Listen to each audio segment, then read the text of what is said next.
সাংঘাতিক খুশিটাই না আমি ছিলাম সেদিন। এই ভিডিওটা হচ্ছে প্রায় 1 সপ্তাহ আগেকার। হায়দ্রাবাদে এই প্রথম আমার বিয়েবাড়ি অ্যাটেন্ড করা। লাস্ট বোধহয় বিয়েবাড়ি আমি প্রায় 2 বছর আগে ব্যাঙ্গালোরে একটা অ্যাটেন্ড করেছিলাম।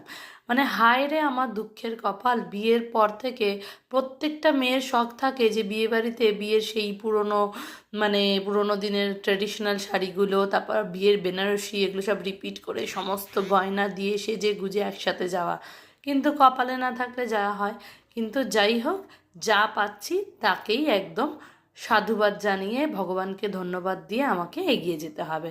যাই হোক, বিয়ের পর এটা বোধহয় প্রায় 6 বছরে 6 নম্বর কি 5 নম্বর বিয়েবাড়ি, কিন্তু একদমই আমি সেজেগুজে পৌঁছে গেছি। আমার স্কুলের যে একটা কলিগ আছে নীলিমা ম্যাম, তার ননদের বিয়ে ছিল, আর এই যে আমরা ভীষণ আনন্দ করেছি।